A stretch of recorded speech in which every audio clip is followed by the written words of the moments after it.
નમસ્કાર, આપ જોઈ રહ્યા છો જીએસટીવી। હું છું કૃષ્ણા। સમાચારોની શરૂઆત કરીએ મહત્વના સમાચારથી। ઉત્તર પ્રદેશની રાજનીતિના મોટા સમાચાર સામે આવી રહ્યા છે।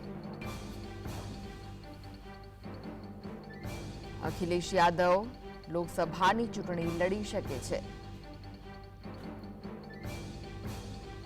સપા સુપ્રીમો અખિલેશ યાદવ કન્નૌજથી ચૂંટણી લડી શકે છે। કન્નૌજ બેઠક પર ઉમેદવાર બદલી શકે છે સમાજવાદી પાર્ટી। તો આગામી સમયમાં સત્તાવાર જાહેરાત થઈ શકે છે આને લઈને। ઉત્તર પ્રદેશની રાજનીતિના મોટા સમાચાર સામે આવી રહ્યા છે। અખિલેશ યાદવ ચૂંટણી લડી શકે છે। આ વિશે વધુ માહિતી માટે જોડાઈ ગયા છે સહયોગી કામેશ। કામેશ, અખિલેશ યાદવ લોકસભાની ચૂંટણી લડી શકે છે, ઉમેદવાર બદલી શકે છે, શું વિગતો?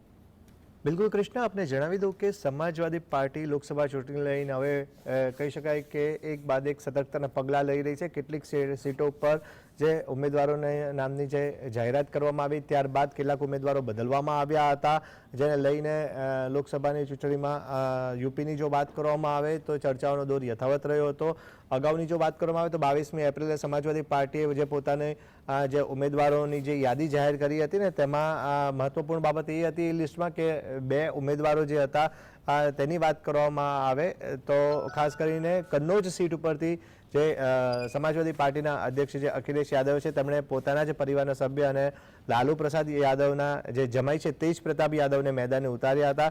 ત્યારે બલિયા લોકસભા સીટ ઉપરથી સનાતન પાંડેને ટિકિટ આપવામાં આવી હતી, પરંતુ અત્યારે મહત્વપૂર્ણ જાણકારી એ સામે આવી રહી છે કે એક અહેવાલ અનુસાર જે માહિતી મળી રહી છે તે પ્રમાણે અખિલેશ યાદવ હવે એ પોતે જ લોકસભાની ચૂંટણી લડે તેવા સંકેત મળી રહ્યા છે। કન્નૌજ બેઠક ઉપરથી એ અખિલેશ યાદવ પોતે જ હવે ચૂંટણી લડે તેવી વાત અત્યારે સામે આવી રહી છે અને જે સૂત્રો તરફથી જે માહિતી મળી રહી છે તે પ્રમાણે હવે અખિલેશ યાદવે ચૂંટણી લડવાનું મન બનાવી લીધું છે ને જેને લઈને વાત કરવામાં આવે સમાજવાદી પાર્ટી તરફથી હજી સત્તાવાર રીતના જાહેરાત નથી કરવામાં આવી, પરંતુ એવું માનવામાં આવી રહ્યું છે કે અખિલેશ યાદવ 25મી એપ્રિલ એટલે કે આવતીકાલે કન્નૌજ બેઠક ઉપરથી પોતાનું ઉમેદવારી પત્ર ભરી શકે છે। શું થશે? અખિલેશ યાદવ લોકસભાની ચૂંટણી લડશે કે કેમ લડશે? તો કન્નૌજ બેઠક જ રહેશે કે અન્ય કોઈ બેઠક ઉપરથી લડી શકે છે? આ તમામ બાબતોનું ચિત્ર આગામી સમયમાં સ્પષ્ટ થશે। જી, આભાર કામેશ માહિતી આપવા માટે।